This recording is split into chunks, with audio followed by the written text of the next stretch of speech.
Bonjour à tous, bienvenue pour cette nouvelle édition des rendez-vous éco-responsables dédiée aujourd'hui à la gestion et au pilotage de l'épargne. Alors nous avons une petite demi-heure ensemble pour tout comprendre aux avantages et éventuelles limites de la délégation de son épargne. Puis surtout, nous avons deux experts pour nous éclairer. Donc mon voisin, Marc Riez. Marc, bonsoir. Vous êtes directeur général de Vega Investment Solutions et à côté de vous, Jean-Jacques Friedman, directeur des gestions déléguées de Vega. Bonsoir. Alors, bonsoir Jean-Marc. Alors avant de rentrer directement dans le cœur du sujet, on va peut-être essayer de planter ensemble le décor. Et Marc, je me tourne vers vous. En fait, qu'est-ce que ça veut dire concrètement la délégation d'épargne? Ça consiste pour un client qui a déjà épargné un petit peu au cours de sa vie, de se tourner vers des experts pour obtenir le meilleur rendement possible dans la durée de son épargne. On voit bien qu'on est aujourd'hui face à des investissements qui sont volatiles, avec des marchés d'actions qui connaissent des phases de hausse, de baisse assez importantes. On voit que ces phases s'enchaînent de plus en plus vite, avec des amplitudes de plus en plus importantes, et qu'elles sont très souvent générées par des phénomènes que le client particulier ne comprend pas nécessairement au premier abord. C'est un accompagnement vraiment de l'épargnant. C'est vraiment un service d'accompagnement offert à la clientèle particulière, à des petites institutions, voilà. Parce qu'on a vu que le particulier ne sait pas toujours comment interpréter ce qu'il entend, comment réagir au mouvement des marchés boursiers. Et donc, on pense qu'on peut l'accompagner, l'aider dans ce processus.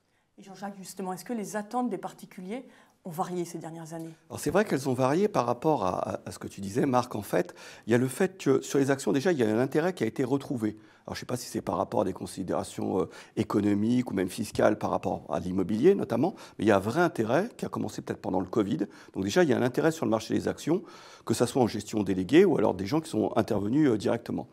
Sur les taux aussi, je trouve qu'il y a un intérêt qui est revenu. Alors simplement parce que les taux ont remonté, mais auparavant, finalement, quand les taux venaient d'un niveau assez élevé et qui rebaissaient, les gens ne faisaient rien finalement avec les taux. Mais ils ont été tellement habitués à des taux bas, à des taux proches de zéro, que quand on est revenu à des taux de 3%, ils ont vu l'intérêt finalement d'avoir un placement obligataire depuis quelques années et d'utiliser ça finalement pour compenser un peu et d'avoir une prise de risque à côté de ce placement obligataire supérieur. Donc ça, c'est intéressant.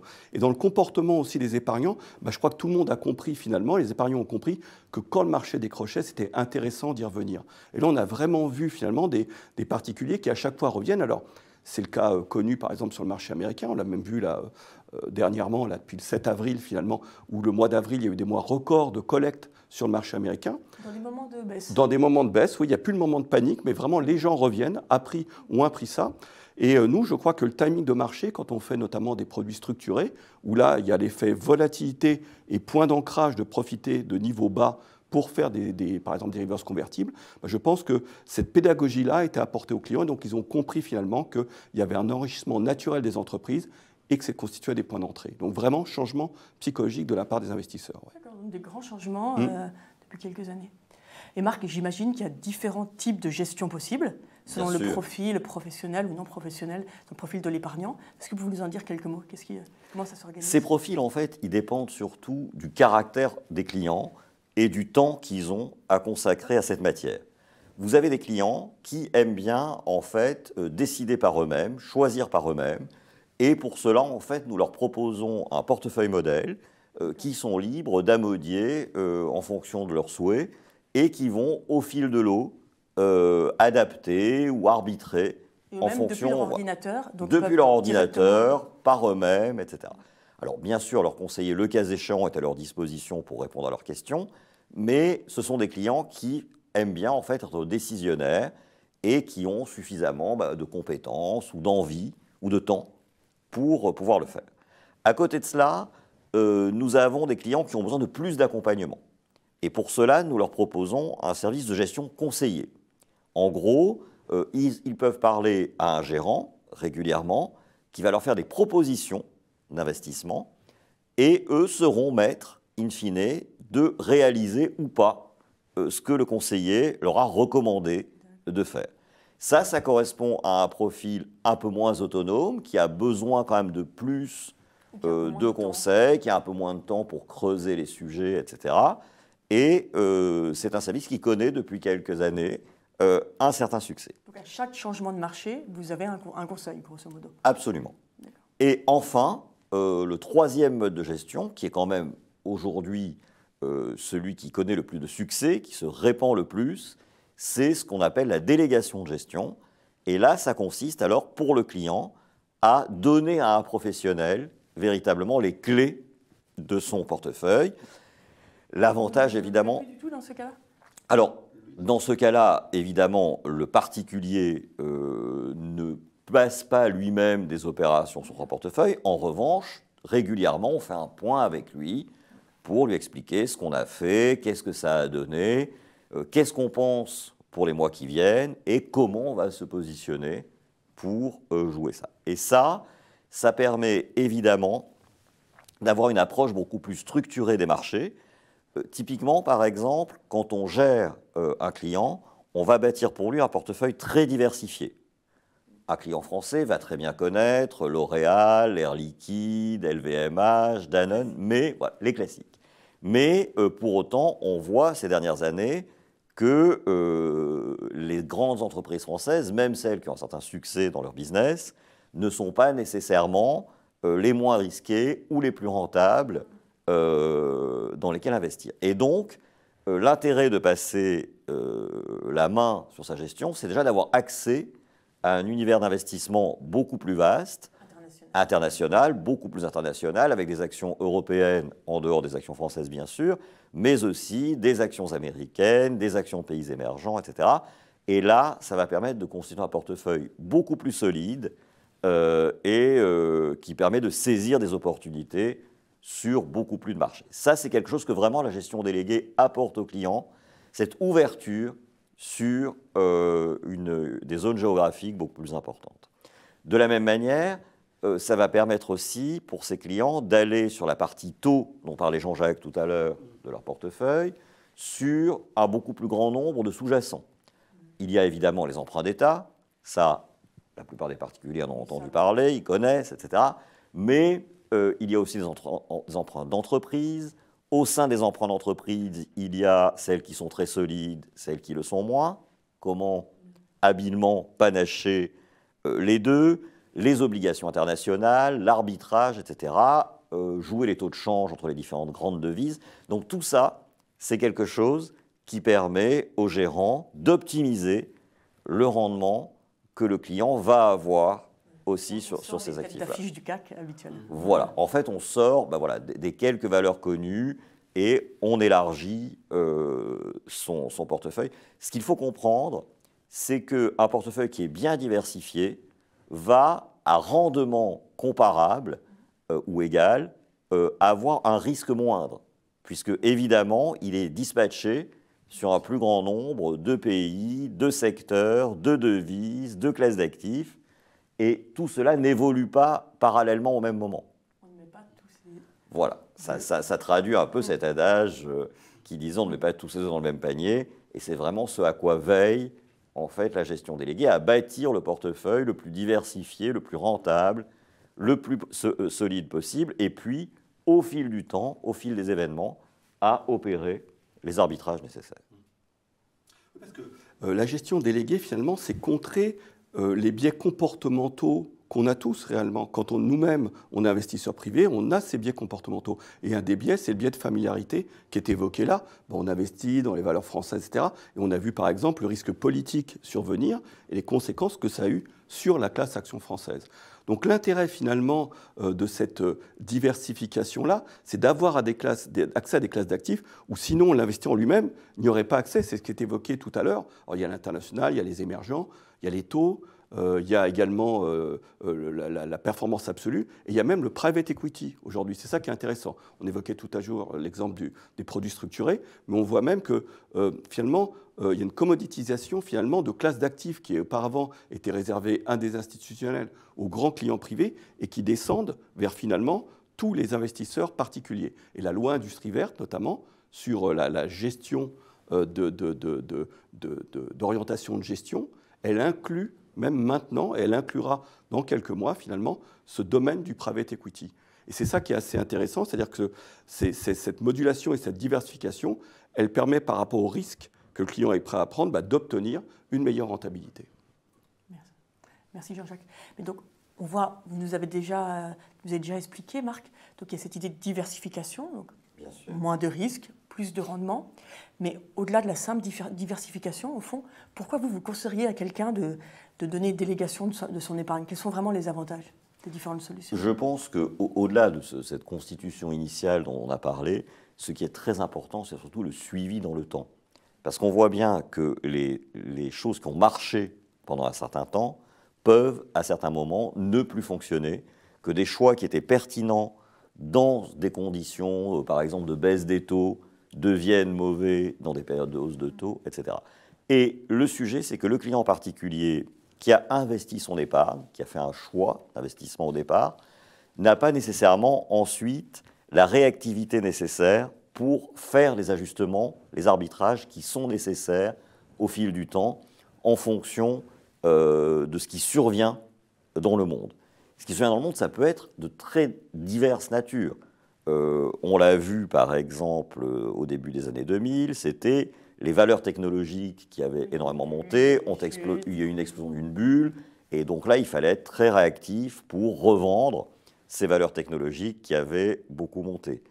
En 2008, autre série d'événements, cette fois-ci c'était les banques qui avaient trop prêté à des emprunteurs insolvables sur l'immobilier américain, qui se sont trouvés au bord du gouffre, et là, il a fallu, là aussi, réagir très vite sur les marchés, vendre certains types de valeurs, en acheter d'autres. Ça a été ensuite la crise de la dette européenne, et notamment de la dette grecque, qui a failli faire trébucher la construction européenne, puis le Covid, puis la guerre en Ukraine. Donc on voit que, très régulièrement, il y a des événements de nature militaire, politique, économique, budgétaire, etc., qui font que les marchés ont des mouvements brutaux. Et le secret, justement, c'est d'aider dans ces moments-là les épargnants d'abord à ne pas paniquer, à garder leur sang-froid par rapport à ce qui se passe, à se séparer effectivement des investissements qui ne sont pas les bons, mais pour les reporter sur des choses plus intéressantes. Et puis, c'est plus facile, je pense, pour un professionnel qui connaît les valeurs, leur valorisation, leur parcours, leurs fondamentaux, de bien réagir dans ces moments de panique, dans ces moments de crise, que pour un client particulier qui allume son téléviseur, découvre une situation que beaucoup de vos confrères, et c'est sans du tout critiquer la profession de journaliste, bien sûr, mais décrivent comme grave, inquiétante, etc., et donc, la réaction de l'investisseur à ce moment-là peut être de paniquer, de ne pas savoir que faire, etc. Donc, tout l'intérêt de cette gestion déléguée, ça n'est pas seulement ce qu'on a décrit au tout début de l'émission, constituer à la base un portefeuille très diversifié, de valeurs bien choisies, sur différentes classes d'actifs, etc. Mais c'est d'arriver dans le temps à piloter tout cela en fonction des événements, en fonction de ce qui se passe dans le monde et à quoi il faut réagir. Et on sait que les arbres ne montent jamais jusqu'au ciel, donc il y a certaines choses qui ont très très bien fonctionné pendant un temps, qui vont moins bien fonctionner après. Arriver donc comme ça à prendre régulièrement des profits quand les choses ont bien monté, à profiter des baisses dans certains secteurs quand elles sont excessives pour saisir cette opportunité et investir à ce moment-là. Donc vous voyez, c'est tout un travail de professionnels dans le temps, d'analyse, de compréhension, de réaction, de suivi. Et honnêtement, c'est très compliqué pour un particulier. Oui, qui a un autre boulot par ailleurs. Clairement. C'est un vrai métier. Et même nous, voyez-vous, chez Vega, dont nous sommes des professionnels de la gestion, Jean-Jacques et moi sommes de vieux messieurs, on est depuis 40 ans sur les marchés, on fait encore au bout de 40 ans des erreurs, évidemment, mais on a une équipe de 200 personnes autour de nous qui sont des spécialistes, qui analysent les différentes classes d'actifs, les valeurs, les secteurs, les devises, les matières premières. Donc c'est un énorme travail de suivi qu'un particulier dans son salon ou sur son canapé aura quand même, je pense, un peu de mal forcément un train de retard à faire tout seul. Mais, tout à fait. Mais Jean-Jacques, je voulais vous demander, concrètement, mettons une crise survient, comment ça se passe, comment les décisions se passent quand vous êtes en gestion déléguée? Vous donnez quand même votre avis, parce que l'épargnant, comment ça se passe entre l'épargnant et le... Ce qui est important par rapport à cette complexité, c'est qu'on pourrait le placer en différents éléments. et ce n'est pas toujours les mêmes éléments qui impactent le marché. Il ne suit pas toujours les mêmes éléments. Ça peut être l'économique, et là, l'important, c'est d'avoir des moyens importants avec des économistes, avec des gens obligataires. On a cet input-là. Ça peut être l'élément de valorisation des bourses, des valeurs, qui est également important. Ça peut être aussi l'aspect psychologique. Et ce qui est très intéressant, c'est que le rôle qu'on a par rapport à toute cette remontée d'informations, c'est de trouver le point de focalisation important. Alors parfois, tout va dans le même sens. Et là, si on reprend l'exemple de la semaine du 7 avril, donc récemment, là, on avait à la fois des indicateurs techniques, parce qu'on travaille de plus en plus avec, à la fois, on a même créé des POC sur l'IA, par exemple, pour justement avoir des indicateurs supplémentaires, et ça, c'est très important. Donc là, on avait à la fois le fondamental avec le décrochage, l'aspect psychologique et l'aspect technique qui allaient dans le même sens. Et donc là, on pouvait reprendre du risque dans nos portefeuilles. Et ça fait 1 mois qu'on a gardé finalement cette surexposition. Donc c'est ça qui est assez intéressant. Il faut des moyens importants sur les différents champs économiques. Mais ce qui est important à un moment donné, et c'est notre rôle, c'est de se dire, voilà l'élément, le point central sur lequel le marché va se concentrer. Et c'est ça qui conditionne notre choix. C'est très intéressant. Vous voyez, pendant très longtemps, on a vu des États qui étaient surendettés, qui avaient peu de moyens, qui paraissaient totalement impuissants, finalement. Et le marché, et nous les premiers, ce qui nous guidait, finalement, c'était les banquiers centraux. Pourquoi ? Parce qu'on voyait bien que les gouvernements ne pouvaient pas lancer des plans de relance très importants dans les pays développés, etc.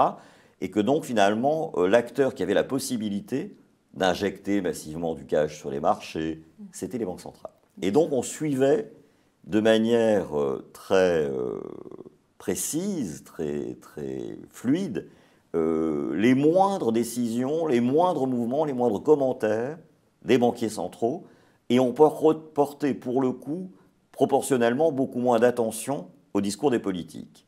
Et là, on l'a vu avec l'élection de Donald Trump, le politique est revenu complètement au cœur du marché. Puisque finalement, que fait-on depuis l'élection de ce monsieur ? Eh bien, on suit tous les jours ses derniers tweets, ses dernières lubies, ses dernières inventions, etc.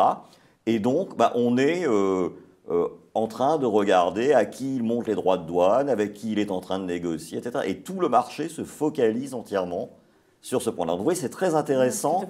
Et ça illustre bien ce que disait Jean-Jacques. Il y a des moments où c'est l'économie qui est leader, il y a des moments où c'est les banques centrales et la politique monétaire, il y a des moments où ce sont les politiques, il y a des moments où c'est les conflits, puisque avec l'Ukraine, on l'a vu, la guerre en Ukraine a renforcé l'inflation, la hausse des taux, etc.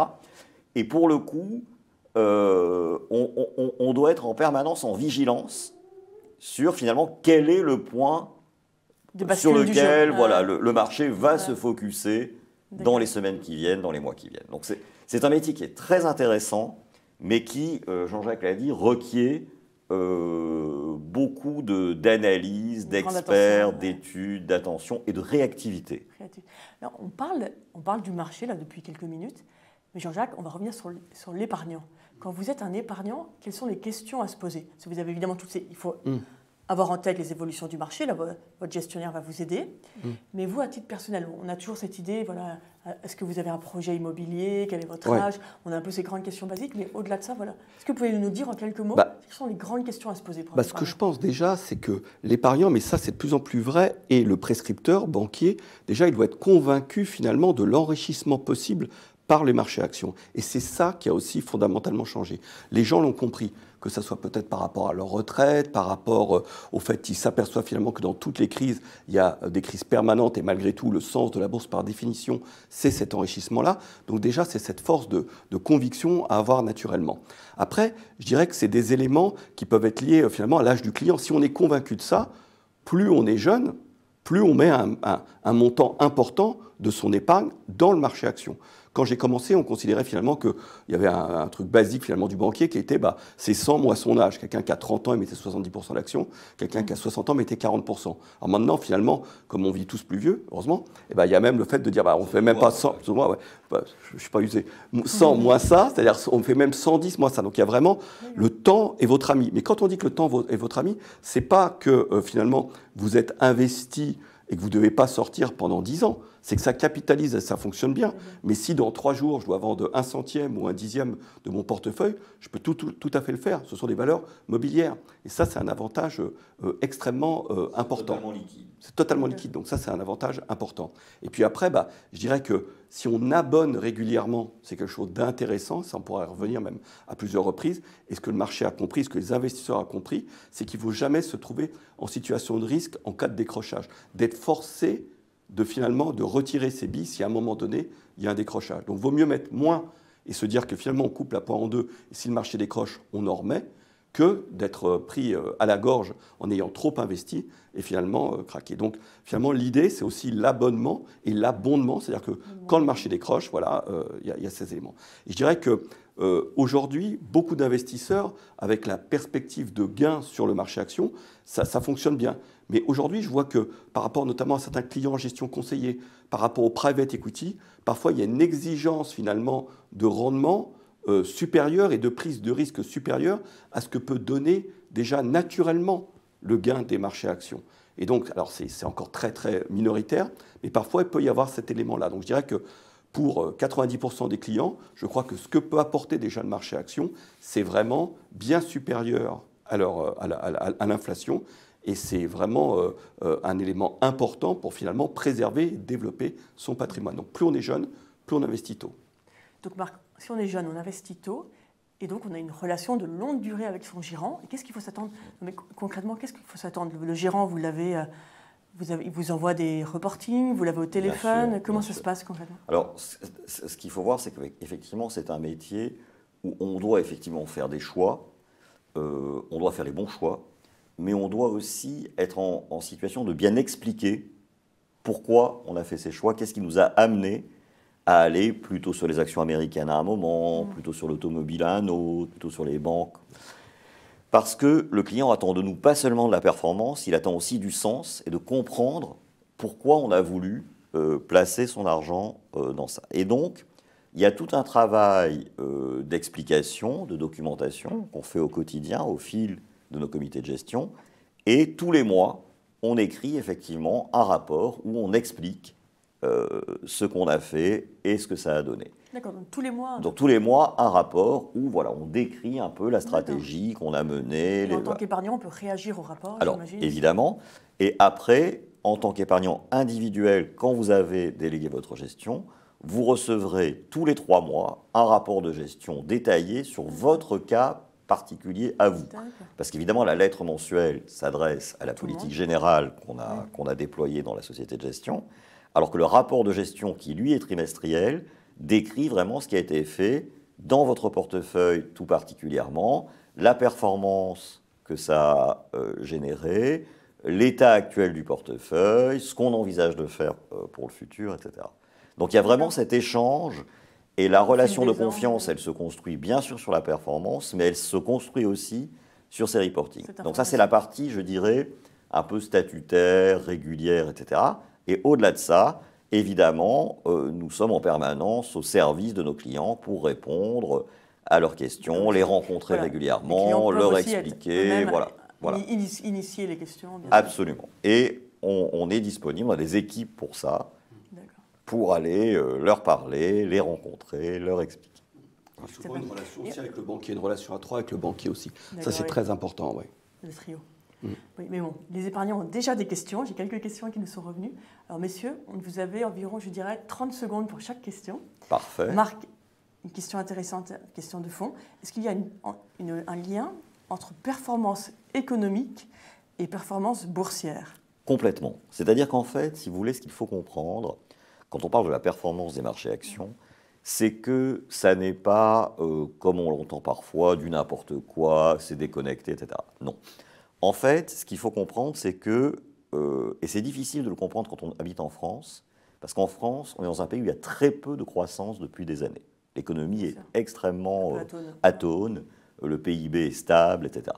Mais il ne faut pas perdre de vue le fait qu'au niveau mondial, on a à peu près 3% de croissance annuelle. Et qui dit 3% de croissance annuelle dit que les grands groupes mondiaux qui sont positionnés sur les bonnes zones géographiques, sur les bons métiers, etc., voient, eux, leur chiffre d'affaires croître en moyenne de 4 à 5% par an. Donc si vous voulez, déjà, on part d'entreprises dont le chiffre d'affaires augmente, quand elles sont mondiales, régulièrement, en moyenne de 4 à 5% par an. Or, si l'entreprise est bien gérée, normalement, son bénéfice doit croître plus que son chiffre d'affaires, parce que ses dépenses, évidemment, ne doivent pas augmenter au même rythme que les ventes. Et donc, quand vous avez un chiffre d'affaires qui augmente de 5% et des dépenses qui augmentent de 2,5%, vous voyez que votre bénéfice, lui, va augmenter de 7-8% par an. Et donc, cette appréciation des marchés d'actions de 7 à 8% par an que l'on constate sur la longue durée, elle n'est pas le fruit d'un mystère ou c'est très rationnel, voilà, en fait. c'est très rationnel. C'est juste que, eh bien, le bénéfice des entreprises dans lesquelles on a investi croît à peu près à ce rythme moyen. Par contre, il ne faut surtout pas se dire ça, c'est tous les ans 7 ou 8. Et puis ça change dans le long terme, il y a des années où ça fera moins 20, plus 10. Et puis il faut que l'entreprise soit bien gérée, voilà, il y a des aléas. Voilà. Mais en moyenne, c'est à ça que l'on constate. Et vous voyez qu'il y a ce lien très fort très clair. entre croissance des bénéfices et croissance des cours de bourse. Jean-Jacques, c'est pour vous. Existe-t-il des allocations optimales à recommander dans la gestion de ces allocations d'actifs ? Ce que qu'on disait tout à l'heure, il faudrait presque à la naissance, finalement, offrir des actions. Ça serait mieux qu'un plan d'épargne et un livret de la poste. Mais bon, et voilà, l'âge est très important. Et puis ce qu'on disait tout à l'heure sur l'abonnement, ça c'est extrêmement important. On entend parfois, voilà, il y a un élément, ça on peut le jouer nous, c'est-à-dire le timing d'intervention, on l'a quand même. Parce que souvent on dit, mais alors si on n'est pas spécialiste, il vaut mieux pas timer. Parce que si on se prime quelques jours, quand c'est un peu la panique, et qu'on enlève ces quelques jours de bourse et qu'on dit « je sors et je reviendrai quand ça sera résolu », alors ça, les espérances de gain qui sont très importantes dont parlent les marques, ces espérances de 8% par an, en gros, elles diminuent vraiment fortement. Donc il faut rester positionné. Simplement, on change parfois de cheval, si je puis dire, on écrète, on rajoute, mais on ne sort jamais complètement du marché. Ça, c'est aussi un point important et un piège, mais un piège que les clients ont vraiment appris. La pédagogie était très importante en la matière. Marc, une question un peu sur vos recettes internes. Comment est structuré Vega, justement, pour traiter tout ce que vous nous avez expliqué ? C'est une entreprise, je vous le disais tout à l'heure, on a un peu moins de 200. Ouais, tout à fait, donc parmi ces 200 personnes, il y a une soixantaine de gérants qui se sont répartis en fait, le suivi à la fois des actions américaines, des actions européennes, au sein des actions, l'automobile, la chimie, le luxe... Voilà, donc chacun a son périmètre. Chacun connaît, étudie spécifiquement un certain nombre de secteurs. Ensuite, il y a des discussions entre les gérants. Et donc, ce sont eux qui gèrent les portefeuilles des 400 000 clients que nous gérons chez Vega. Donc, voilà, c'est une grosse entreprise. On gère 75 milliards d'euros maintenant. Donc, c'est des montants importants avec beaucoup de clients, etc. Et autour de ça, il y a une équipe d'une quinzaine de personnes qui est dédiée au marketing, donc qui explique un peu tout ce qui s'est passé, qui le met en forme, qui publie justement des vidéos, des documents, etc. Et au-delà de ça, il y a à peu près 75 personnes qui s'occupent de la relation client. Donc d'animer les banquiers, de rencontrer les clients, d'expliquer, de répondre, voilà, absolument. Voilà. Et donc, vous voyez que là, nous sommes déjà à 150 personnes, ce qui est le cœur, évidemment, de l'entreprise, entre les gérants, le marketing au milieu, les commerciaux. Et puis, le reste des salariés, ce sont des salariés qui sont dans les parties middle office, back office, contrôle, informatique, et qui servent de socle administratif, en fait, à l'entreprise. Et c'est très important aussi. Jean-Jacques, la dernière question est pour vous. Vous avez déjà un petit peu répondu. Quels sont les principaux biais comportementaux que doivent éviter les investisseurs privés ? L'organisation, elle est faite justement pour contrer ces biais. Il y a un biais, c'est le biais de familiarité, par exemple. C'est d'investir ce sur quoi on connaît strictement. Et on voit que finalement, il faut élargir son environnement. Voilà. Ça, c'est important. Il y a aussi des biais, je dirais, d'ancrage psychologique ou de confirmation. C'est-à-dire que beaucoup de personnes, finalement, et on doit s'organiser pour contrer ça, ils sont convaincus, ils ordonnent finalement, ils ne regardent l'actualité que ce qui va dans leur sens. Et c'est pour ça que justement en gestion collective, vaut mieux être deux pour toujours avoir un esprit critique, par exemple. Et l'organisation de notre comité aussi, elle est par rapport à ça. Il y a aussi, alors il y a beaucoup de biais, il y a des biais d'ancrage, par exemple psychologique aussi. Ça c'est important, c'est-à-dire que souvent, finalement, on ne se fait pas plaisir en coupant les positions et on coupe trop tôt les pauses. Donc quand le marché monte finalement, dès que ça prend 5 ou 10%, on sort du marché rapidement. Par contre, si on est sur un mauvais deal, on laisse filer finalement des paumes importantes. Ça aussi, c'est un biais. Vous voyez, on se dit, je suis rentré à tel niveau, donc voilà, ce niveau auquel vous êtes rentré, il n'a plus tellement d'importance, quoi. Et puis, peut-être qu'un biais aussi, c'est le biais un peu moutonnier, le biais de suivisme. Mais ça, c'est important. C'est-à-dire que, justement, par rapport à ce qu'on évoquait tout à l'heure, ce biais-là de paniquer finalement avec les autres, je trouve que par rapport à la pédagogie que beaucoup de gérants, beaucoup de commerciaux ont apporté, les clients, ils ont vraiment changé historiquement. Et on parlait tout à l'heure de 400 000 clients. Si on avait même 1% de nos clients qui paniquaient et qu'on avait 4 000 clients au téléphone, etc., on serait débordé. Donc aujourd'hui, il y a vraiment eu cet apprentissage-là. Et aujourd'hui, justement, lors de ces décrochages, les gens se rappellent finalement des perspectives de gains de long terme et ils rebouclent finalement sur la réalité économique du modèle des actions. Écoutez, merci Jean-Jacques. Grâce à vous, on termine sur une note positive. Donc les épargnants sont mieux formés, en fait, comprennent tout simplement mieux les cycles économiques. Belle conclusion. Merci Marc, merci Jean-Jacques. Et puis merci à vous tous qui nous avez suivis et à bientôt.